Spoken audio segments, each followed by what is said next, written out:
భక్తుల శ్రమలకు కారణాలేంటో మనం ధ్యానం చేద్దాం. భక్తుల శ్రమలకు కారణాలేంటో మనం ధ్యానం చేద్దాం. The reasons why the righteous people suffering. జాగ్రత్తగా అర్థం చేసుకోండి. Why the righteous people suffering. ఎందుకు నీతిమంతులు అలాగే భక్తులు విశ్వాసం కలిగిన వారు వారి జీవితాల్లో సఫర్ అవుతూ ఉంటారు లేదా శ్రమపరచబడుతూ ఉంటారు? నీతిమంతులు ఎందుకు శ్రమ పడాలి? నీతిమంతులు ఎందుకు కష్టపడాలి? నీతిమంతులు ఎందుకు అగ్నిలో కొలిములో భయంకరంగా కాల్చబడాలి? నీతిమంతుల యొక్క ఎడ్పుకు కారణాలేంటి? పరిశుద్ధ లేఖనం ఏం చెప్తుంది అసలు? ఈ భక్తి వల్ల ప్రయోజనం లేదా? ఈ విశ్వాసం వల్ల ప్రయోజనం లేదా? ఈ మోకాళ్ళ అనుభవాల ప్రయోజనం లేదా? ఈ చేతులెత్తే అనుభవాల వల్ల ప్రయోజనం లేదా? నీతిగా నిజాయితీగా బ్రతకడం వల్ల ప్రయోజనం లేదా? పరిశుద్ధ లేఖనం ఏమంటుందో ఒక్కసారి ఆలోచన చేస్తే, సృష్టిలోనికి మనం వెళితే దేవుడు సృష్టిని సృష్టించినప్పుడు he created everything is good. దేవుడు సమస్తాన్ని ఎలా క్రియేట్ చేశాడు? ఎలా తయారు చేశాడు? ఎలా సృష్టించాడు? మంచిదిగా సృష్టించాడు. పరిశుద్ధ లేఖనాన్ని మీరు చదువుకుంటూ వెళితే ఆయన మొదటి దినాన సృష్టిని చేసి అన్నీ చూసి ఏమన్నాడు తెలుసా? మంచిది అని అన్నాడు. రెండవ దినం, మూడవ దినం, 4, 5, 6 దినాలు సృష్టిని చేసి ఏమన్నాడు తెలుసా? మంచిది మంచిది మంచిది అని అన్నాడు. మీకు ఒక మాట చెప్పనా? సృష్టిలో ఆయన చెడ్డది ఏమీ చెప్పండి, చెడ్డది అనేది ఏమీ చేయలేదు. ఆయన పనులన్నీ మంచివే. ఆయన చేతి పనులన్నీ చెప్పండి ఏంటవి? మంచివి. ఆయన చేతి పనుల్లో చెడ్డది అనేది లేనే చెప్పాలి. మరి మనుషుల చేతి పనుల్లో చెప్పండి, మనుషుల చేతి పనుల్లో చెడు ఉంటుంది, కానీ దేవుని చేతి పనుల్లో చెప్పట్లేదు. దేవుని చేతి పనుల్లో చెడు ఉండదు, చెడు లేదు. ఎందుకనంటే ఆయన సమస్తము మంచిగా చేశాడు. ఆయన పనులన్నీ మంచివే. దేవునికి స్తోత్రం కలుగును గాక. హల్లెలూయా.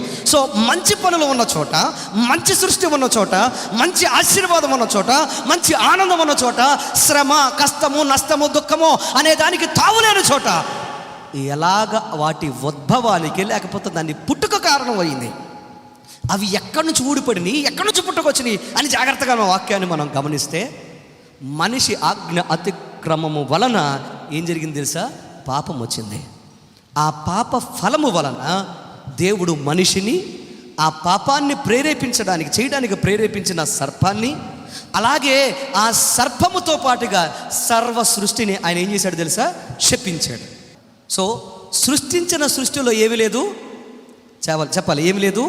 శాపము లేదు, శ్రమ లేదు, కష్టము లేదు, నష్టము లేదు. కానీ మనిషి ఆజ్ఞ అతిక్రమం వల్ల ఏమొచ్చింది చెప్పండి? పాపం వచ్చి, పాపం ఎలా మారింది? శాపముగా మారింది. ఎప్పుడైతే శాపముగా మారిందో ఈరోజు నీతిమంతుడు, అనీతిమంతుడు వింటున్నారా?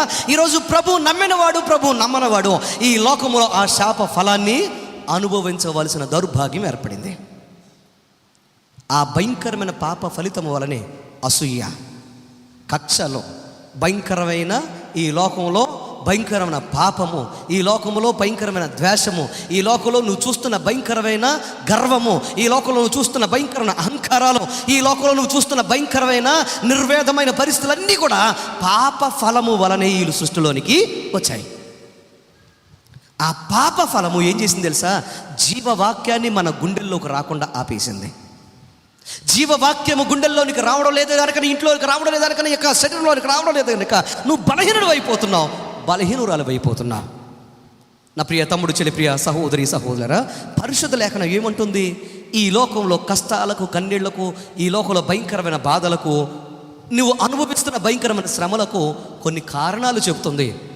ప్రార్థించి విశ్వాసంతో ఉండి కన్నీరు కారుస్తూ నీతిగా నిజాయితీగా దేవుని పాదాలు పట్టుకొని మందిరానికి వస్తున్నా నువ్వు శ్రమపరచబడి ఇంకా ఏడుస్తున్నావంటే పరిశుద్ధ లేఖనం కొన్ని కారణాలు చెబుతుంది. ఈరోజు ఆ కారణాలు కనుక నువ్వు తెలుసుకోగలిగితే శ్రమలలో, వింటున్నారా, శ్రమలలో నమ్మకంగా ఉండి ప్రభువు నీ జీవితంలో ఆయన నీకివ్వబోయే మహిమను, నీకివ్వబోయే ఘనతను, నీకివ్వబోయే ఆశీర్వాదాన్ని, నీకివ్వబోయే నెమ్మదిని, నీకివ్వబోయే అద్భుతమైన జీవితాన్ని నువ్వు చూస్తావు. చప్పట్లు కూడా బిగ్గరగా దేవుని నామాన్ని కనపరచండి.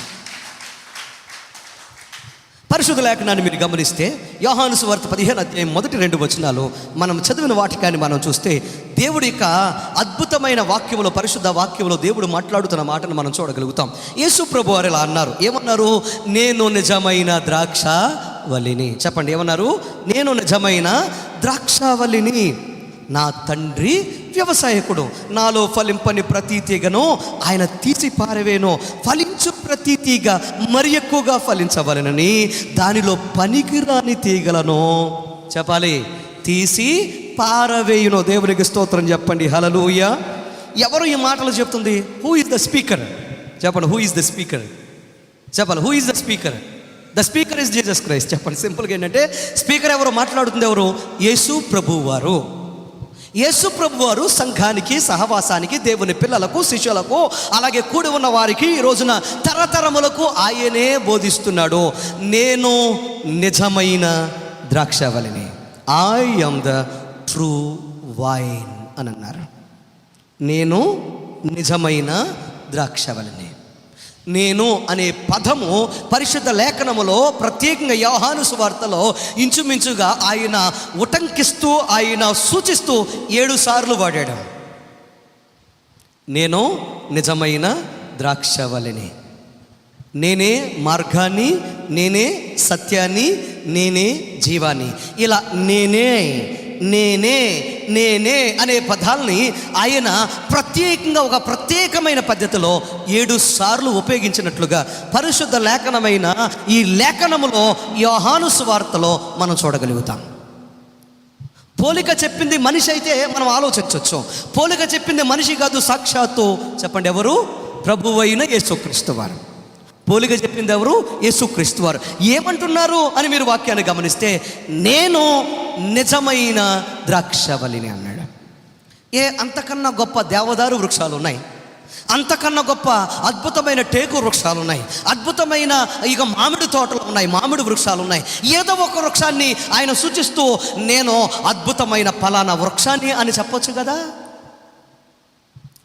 చెప్పొచ్చు కదా. ఒక ద్రాక్షావల్లిని పట్టుకొని, లేకపోతే ఒక చిన్న ద్రాక్ష తీగను పట్టుకొని నేను నిజమైన ద్రాక్షావల్లిని ఎందుకన్నాడు? ఎందుకన్నాడు? ఒక చిన్న చెట్టును లేదా చిన్న మొక్కను ఎందుకు ఆయన ఎంచుకున్నాడు?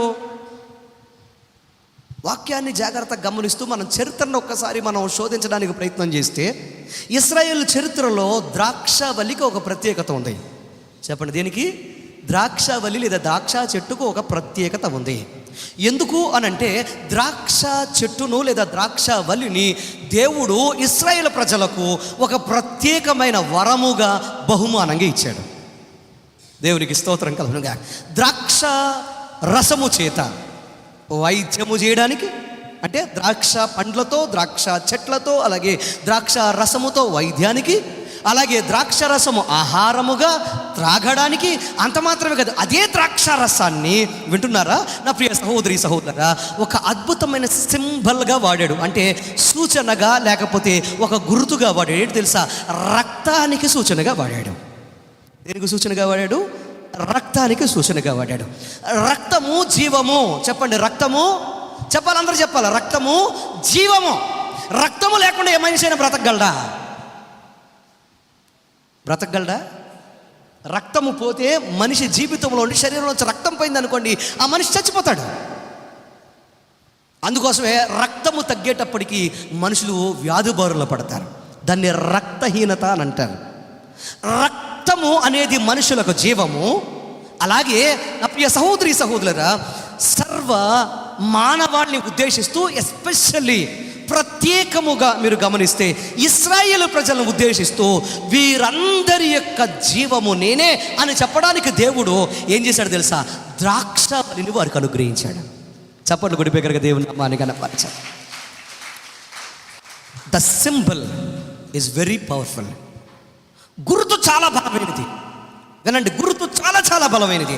అందుకోసమే ద్రాక్ష చెట్టు లేదా ద్రాక్షవల్లి లేదా ద్రాక్ష రసం అనేది ఇశ్రాయేల్ జీవితంలో చాలా ప్రాముఖ్యమైనది, చాలా బలమైనది. అందుకోసం యేసు ప్రభు వారు పోయిన జీవాన్ని నీకు ఇస్తానని చెప్పిన ఆ యేసు ప్రభువారు, పోగొట్టుకున్న ఆ దేవునితో సంబంధము అనుబంధము నీకు ఇస్తానని చెప్పిన ఆ యేసు ప్రభువారు ఏమన్నాడు తెలుసా? నీకు జీవాన్ని నేనే అని చెప్పి ఆ జీవము ఏమై ఉన్నాడో ఆ ప్రజలకు తెలియజేస్తూ ఏమన్నాడు తెలుసా? ఒక పాత్రను చేత పట్టుకొని అందులో ఉన్న ద్రాక్ష రసాన్ని చూపిస్తూ అన్నాడు, ఇది నా రక్తము, దీనిని మీరు తీసుకున్నప్పుడల్లా నన్ను జ్ఞాపకం చేసుకోమన్నాడు. దేవునికి స్తోత్రం చెప్పండి. హల్లెలూయా. రక్తము జీవము, ఆ రక్తము ప్రభువైన యేసుక్రీస్తుది. ఆ రక్తాన్ని నువ్వు జ్ఞాపకం చేసుకున్నప్పుడు, ఏ రూపములో? ద్రాక్షారసములో ఉన్న రూపములో ఉన్న ఆ రక్తాన్ని నువ్వు జ్ఞాపకం చేసుకున్నప్పుడు ప్రభువైన జీవము నీలోకి వచ్చి నువ్వు బ్రతికి, నువ్వు వికసించి, నువ్వు ఆశీర్వదించబడి, నువ్వు దీవెనకరంగా ఈ లోకంలో బ్రతుకుతావు.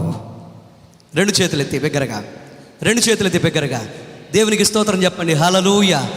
రక్తము చెప్పాలి, రక్తము జీవము చెప్పాలి, రక్తము జీవము. అందుకోసమే దీనిని మీరు తిని, దీనిని మీరు తాగి, మీరేం చేయాలి తెలుసా? ఆయన వచ్చు పర్యంతరము కూడా మీరు బ్రతకాలి. ఎక్కడా? బ్రతుకుకు అవకాశము లేని ఈ లోకములో, బ్రతుకుకు అవకాశము లేని ఈ లోకములో ఆయన శరీరాన్ని, ఆయన రక్తాన్ని మనం ఏం చేయాలి చెప్పండి?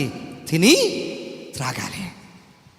తినకుండా కొంతకాలం నువ్వు బ్రతకొచ్చేమో కానీ త్రాగకుండా బ్రతకనే చెప్పాలి బ్రతకలేవు. అదే నీ జీవితంలో రక్తము లేకుండా కూడా బ్రతకలేవు. అందుకోసమే యేసుప్రభు వారు అంటున్నారు, ఇశ్రాయేలు ప్రజలు దేనినైతే నమ్మకంతో, దేనినైతే వారు జీవంగా రక్తంగా భావిస్తారో ఆ రక్తానికి సూచనగా ఉన్న ద్రాక్ష చేస్తున్నారు, నేను నిజమైన ద్రాక్షవల్లిని. ఇది రహస్యం. మనకు అర్థం కాకపోవచ్చు యేసుప్రభు వారు ఎందుకు ద్రాక్షవల్లితో పోల్చుకున్నారు అని మనకు అర్థం కాకపోవచ్చు. కానీ యూదులు వెంటనే అర్థం చేసుకుంటారు. ఏంటి తెలుసా? ద్రాక్షవల్లి జీవానికి సూచనగా ఉంది, రక్తానికి సూచనగా ఉంది. వెంటనే యేసుప్రభు వారు నేను నిజమైన ద్రాక్షవల్లి అనగానే, అంటే దాని అర్థం నిజమైన ద్రాక్షవల్లి అంటే ఈయనే రక్తము, ఈయనే జీవము, ఈయనే దేవుడనే వారికి అర్థమైపోయింది. చెప్పండి గుడి బిగ్గరగా దేవుని నామాన్ని కనపరచు. వారికి క్లియర్గా అర్థమైంది. ఎందుకో తెలుసా? ప్రవక్తల దగ్గర నుండి చెప్పండి ఎప్పుడో ఆది కాండము నుండి, తోరా నుండి, లేకపోతే ధర్మశాస్త్ర గ్రంథం వారికి నొక్కి ఒక్కాడిస్తూ వారికి బోధిస్తూ ఉంది. జీవము రక్తములో ఉంది, ఆ రక్తము దేవుని దగ్గర ఉందని. దేవునికి స్తోత్రం కలుగునుగా. ఆ పరమాత్మ రక్తం వలనే మనం విమోచించబడతామని ఎవరికి తెలుసు? యూదులకు తెలుసు. అందుకోసం నా ప్రియ సహోదరి సహోదరులారా, యేసు ప్రభువారు ఒక అద్భుతమైన విషయాన్ని చక్కగా అద్భుతంగా చెప్పారు. నేను నిజమైన ద్రాక్షవల్లిని. మీరందరూ ఎవరు చెప్పండి? మీరందరూ ఎవరు? తీగలు. ఎందులో ఉన్న తీగలు చెప్పాలి, కొంచెం రిపీట్ చేయాలి త్వరగా. ఎందులో ఉన్న తీగలు? ద్రాక్షవల్లిలో ఉన్న చెప్పాలి, ద్రాక్షవల్లిలో ఉన్న తీగలు. ద్రాక్షవల్లిలో ఉన్న తీగలు మీరు గనక మీరు ఫలించి వృద్ధి చెంది అభివృద్ధి చెంది ఆశీర్వాదకరంగా ఉండాలంటే మీ యొక్క జీవితము ఎవరిలో అంటుకట్టబడి ఉండాలి చెప్పాలి? ప్రభువైన యేసుక్రీస్తు అనే ద్రాక్షవల్లిలో అంటుకట్టబడి ఉండాలి. వింటున్నారా నా ప్రియ సహోదరి సహోదరురా? వాక్యాన్ని మీరు జాగ్రత్తగా గమనిస్తే, నా తండ్రి వ్యవసాయకుడు అని అంటున్నారు యేసు ప్రభువారు. నా తండ్రి వ్యవసాయకుడు, నా తండ్రి వ్యవసాయకుడు, నేను నిజమైన ద్రాక్షవల్లిని, మీరు నాలో తీగలు. ఇప్పుడు మీరు ఫలించకపోతే నా తండ్రి ఏం చేస్తాడు మిమ్మల్ని చెప్పండి? మీరు ఫలించకపోతే నా తండ్రి ఏం చేస్తాడు మిమ్మల్ని? తీసేస్తాడు. అంటే దాని అర్థం ఏంటి? కట్ చేసేస్తాడు, నరికేస్తాడు. ఫలించకపోతే దేవుడు నాలో మిమ్మల్ని చెప్పండి, దేవుడు నాలో మిమ్మల్ని ఉండనివ్వడు, తీసేస్తాడు. నా ప్రియ తమ్ముడు చెల్లి, ప్రియ సహోదరి సహోదరులారా, ఈరోజు దేవుని యొక్క ఉద్దేశం ఏంటి? ఒక వ్యక్తి ఆశీర్వదించబడాలి, ఒక వ్యక్తి దీవించబడాలి, ఒక వ్యక్తి ఆశీర్వాదకరంగా ఉండాలి, ఒక వ్యక్తి దీవెనకరంగా ఉండాలంటే ఆ వ్యక్తి ఖచ్చితంగా నిజమైన ద్రాక్షవల్లి అయిన యేసు ప్రభువులో ఏం చేయబడి ఉండాలి? అంటు కట్టబడి లేదా అంటు పెట్టుకొని ఉంటేనే ఆ వ్యక్తి ఫలిస్తాడు, ఆశీర్వదించబడతాడు. దేవునికి స్తోత్రం చెప్పండి. హల్లెలూయా. ఒక వ్యక్తి ఈ లోకములో శ్రమల పాలవుతున్నారు, భక్తులు కష్టాల పాలవుతున్నారు, కన్నీళ్ల పాలవుతున్నారంటే పరిశుద్ధ లేఖనం ప్రకారం మొట్టమొదటి కారణం ఏంటి తెలుసా? నువ్వు ఫలించడం కోసమే నీ జీవితంలో కష్టాలు నష్టాలు అనుభవిస్తావు. చెప్పండి, నువ్వు ఫలించడం కోసమే ఈ లోకంలో ఏం చేస్తావు? కష్టాలు నష్టాలు అనుభవిస్తావు, శ్రమల పాలవుతావు. నీ శ్రమలు నిన్ను పూడ్చిపెట్టడం కోసం కాదు, నీ శ్రమలు అవమానాల కోసం కాదు, నీ శ్రమలు నిన్ను లేకుండా చేయడం కోసం కాదు, నీ శ్రమలు నిన్ను నిరసించడానికి కోసం కాదు. నీ శ్రమలు ఎందుకో తెలుసా? నీ జీవితంలో నీకు ఫలమునివ్వడం కోసమే. రెండు చేతులెత్తి దేవునికి స్తోత్రం చెప్పండి. హల్లెలూయా. ఈ రోజున చాలామంది ఫలించలేక వారి జీవితంలో శ్రమల పాలవుతున్నారు. చెప్పండి, దేనికి శ్రమల పాలవుతున్నారు? ఫలించకపోవడం వల్ల శ్రమల పాలవుతున్నారు. ఫలించాలి అని అంటే మనము ఖచ్చితంగా మన జీవితంలో దేవునిని అంటిపెట్టుకొని దేవుని మాట నెరవేర్చేవారుగా మనం, చెప్పండి, దేవుని మాట మనం నెరవేర్చేవారుగా ఉండాలా వద్దా? ఉండాలా వద్దా? అంటిపెట్టుకొని నెరవేర్చేవారు ఉండాలా వద్దా? ఖచ్చితంగా ఉండాలి. ఎందుకనంటే దేవుని మాట నెరవేర్చకపోతే మన జీవితంలో బాధ, కష్టము, నష్టము, వేదన ఖచ్చితంగా మనం అనుభవిస్తాం. పరిశుద్ధ లేఖనాన్ని మీరు గమనిస్తే అబ్రహాము జీవితాన్ని ఒక్కసారి మనం ఒక ఉదాహరణగా తీసుకుందాం. సమయం లేక మీకు నేను సమయంతో పాటు లేకపోతే అంటే వచనాలతో పాటు నేను చెప్పడానికి ఇష్టపడట్లేదు, కానీ అబ్రహాము జీవితాన్ని ఒక్కసారి తీసుకోండి. అబ్రహాము జీవితాన్ని ఒక్కసారి మీరు తీసుకుంటే అబ్రహాము జీవితంలో దేవుడు ఏది వదిలిపెట్టమన్నాడో, ఏది అంటిపెట్టుకొని ఉండొద్దన్నాడో దాన్ని వదిలిపెట్టాడు. దేనిని అంటిపెట్టుకో ఉండమన్నాడో దాన్ని అంటిపెట్టుకొని జీవించాడు. అవునా కదా? అవునా కదా? మీకు ఒక మాట చెప్పనా? మీలో ఎంతమందికి మల్లి చెట్లు తెలుసు? మల్లి చెట్లు తెలుసుగా? మల్లి మొక్కలు ఉంటాయి కదా, మల్లి తీగలు తెలుసా? ఇప్పుడు మల్లి చెట్టుని మీరు గమనిస్తే ఎప్పుడైతే తొలకర వస్తూ ఉందో చక్కగా ఏం చేస్తారు? మల్లి మొక్కలను పట్టుకుని ఏం చేస్తారు మీరు? చెప్పండి, ఏం చేస్తారు?